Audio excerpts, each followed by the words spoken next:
అలా రాజ్యంలో ఉన్న వారందరికీ వేటకు వెళ్తున్నా అని చెప్పి దుర్యోధనుడు పాండవులను చంపడానికి అతని సైన్యం అలానే కర్ణుడితో కలిసి అడవిలోకి వెళ్తాడు. అలా 2 రోజులు అడవిలో తిరుగుతూ ఆ రోజు ఒక సరస్సు దగ్గరికి చేరుకున్నాడు.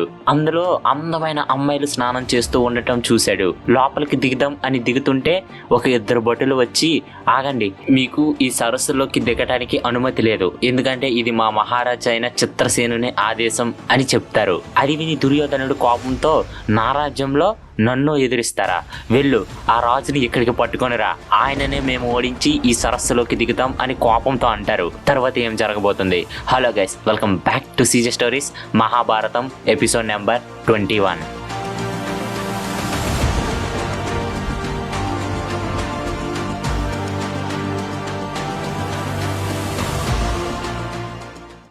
అలాగే వీడియో స్టార్ట్ చేసే ముందు ఒక చిన్న విషయం, కొత్తగా ఎవరైనా మన ఛానల్ని చూస్తుంటే వీడియోని పూర్తిగా చూడండి. వీడియో నచ్చితే మాత్రమే మన ఛానల్ని సబ్స్క్రైబ్ చేసుకోండి. అలాగే ఒకవేళ మన సబ్స్క్రైబర్ చూస్తుంటే కంప్లీట్గా చూడండి. అండ్ అలాగే వీడియో నచ్చితే ఖచ్చితంగా మన వీడియోని లైక్ చేసి అట్లీస్ట్ మీకు తెలిసిన ఒక్కరికైనా ఈ వీడియోని షేర్ చేయండి, జస్ట్ ఒక్కరికైనా. ఇది మా సైడ్ నుంచి ఒక రిక్వెస్ట్ అనుకోండి. అప్పుడే ఈ మహాభారతం సిరీస్ ఇంకా గ్రో అవుతుంది, ఇంకా చాలా మందికి రీచ్ అవుతుంది. కేవలం నచ్చితే మాత్రమే.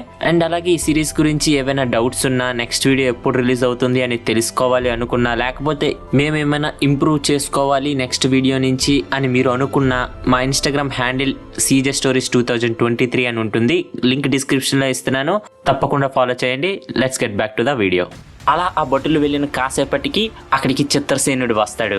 దుర్యోధన, నీకు సత్తా ఉంటే నన్ను ఓడించు, అప్పుడే నేను నీకు లొంగిపోతా అని అంటారు. వెంటనే దుర్యోధనుడు కర్ణుడి దుక్కు చూసి ఒక చిన్న నవ్వు నవ్వుతాడు. ఇక యుద్ధాన్ని మొదలు పెడతారు. వాళ్ళని గాంధర్వులు అని అంటారు.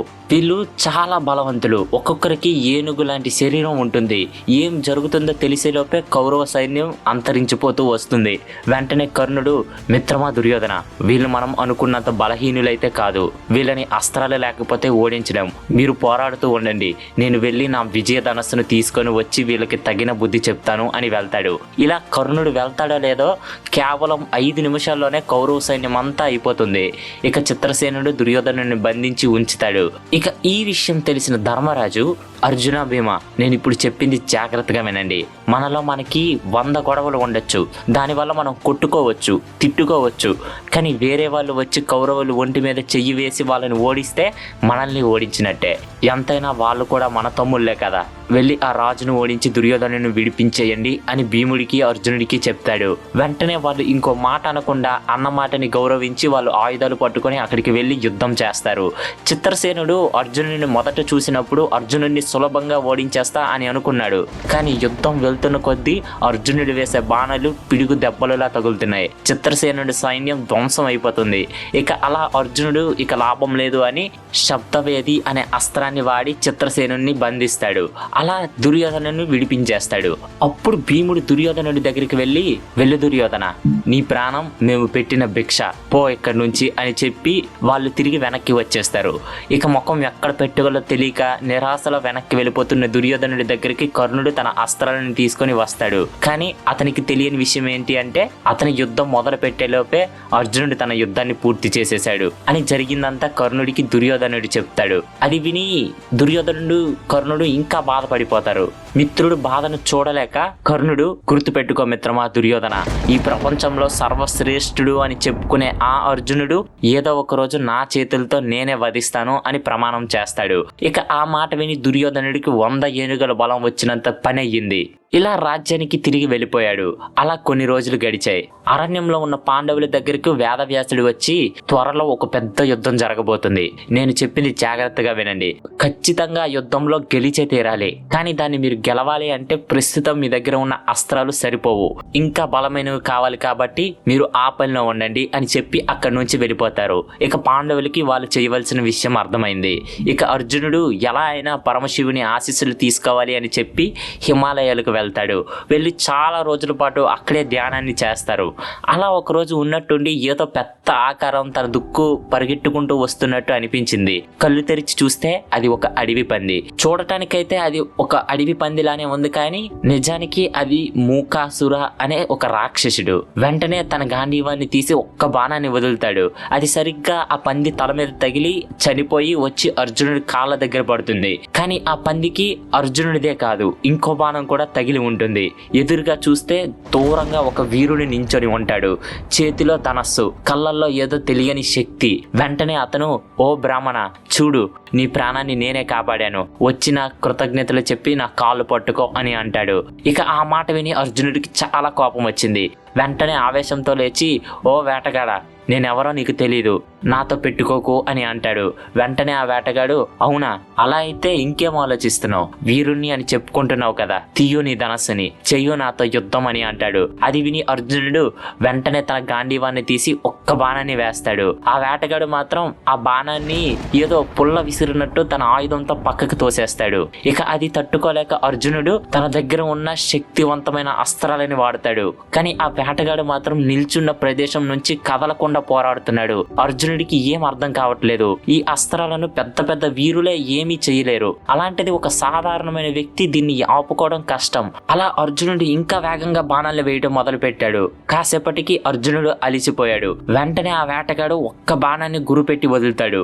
అంతే, ఆ దెబ్బతో అర్జునుడి గాంధీవం మొదటిసారి యుద్ధంలో తన చేతి నుండి ఎగిరి కింద పడిపోతుంది. దానితో అర్జునుడు, సాధారణమైన వ్యక్తి ఇవన్నీ చెయ్యలేడు, వాళ్ళకి ఇవి సాధ్యం కాదు, మహాప్రభు దయచేసి మీరెవరో మీ నిజ స్వరూపాన్ని చూపించండి అని అనగానే ఆ వేటగాడు తన నిజ స్వరూపాన్ని చూపిస్తాడు. ఒక్కసారి వాతావరణం మొత్తం మారిపోతుంది. చుట్టూ ఉండే ప్రకృతి తన అందాలని ఒక్కసారిగా చూపించి అర్జునుడు చూస్తుంటే ఒక వెలుగులా కనిపిస్తుంది. ఆ వెలుగు నుండి మహాశివుడు బయటకు వస్తారు. ఎస్, ఆ వేటగాడే మహాశివుడు. వెంటనే అర్జునుడు వెళ్ళి అతని కాళ్ళ మీద పెడతాడు. మహాప్రభు, మీరు ఇలా వచ్చి నాతో యుద్ధం చేసినందుకు నేను ఎంతో పుణ్యం చేసుకున్నాను అని అంటాడు. వెంటనే మహేశ్వరుడు, ఓ అర్జున, నీ వీరత్వం చూసి నాకెంతో ముచ్చట వేసింది, అందుకే నాకే నీతో ఒకసారి యుద్ధం చెయ్యాలి అనిపించి ఇలా వచ్చాను. నీ యుద్ధానికి, నీ వీరత్వానికి బహుమతిగా నీకు నేను నా దగ్గర ఉండే అస్త్రాలలోనే ప్రమాదకరమైన అస్త్రమైన పాశుపతాస్త్రాన్ని ఇస్తున్నా. గుర్తుపెట్టుకో అర్జున, ఇది సాధారణమైన అస్త్రం కాదు. నువ్వు ఎవరు పేరు చెప్పి దీన్ని వదులుతావో ప్రపంచంలో వాళ్ళు ఏ చోట దాక్కున్నా వాళ్ళ ప్రాణాలని ఇది తీస్తుంది.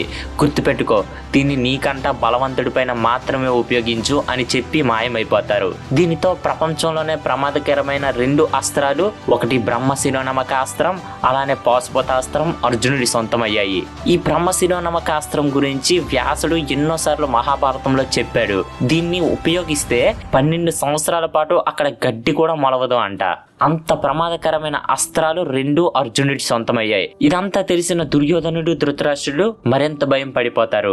ఇక స్వయంగా ఆ పరమశివుడే దర్శనం లభించడం వల్ల అర్జునుడు ఆ సంతోషంలో ఉన్నాడు. అలా కొన్ని రోజులు గడిచాయి. హఠాత్తుగా ఆకాశం నుండి ఒక రథం వచ్చి అర్జునుడు ముందు ఆగింది. దాని రథసారథి అర్జునుడి దుక్కు చూసి, నిన్ను ఇంద్రలోకానికి తీసుకురమ్మని నీ తండ్రి అయిన ఇంద్రుడు ఆజ్ఞాపించారు అని అర్జునుడిని ఇంద్రలోకానికి తీసుకొని వెళ్తాడు. అక్కడ ఉన్న భవనాలని, అద్భుతాలని చూసి అర్జునుడు ఆశ్చర్యపోతాడు. ఆ క్షణం అర్జునుడికి అర్థమవుతుంది ఇంద్రలోకం గురించి ఎందుకు అందరూ కథలుగా చెప్పుకుంటారో అని. అలా కొన్ని రోజులు అక్కడే తిరిగి గొప్ప గొప్ప అస్త్రాలను, అలానే ఇంద్రుడి వజ్రాయుధాన్ని ఎలా వాడాలో అర్జునుడు నేర్చుకుంటాడు.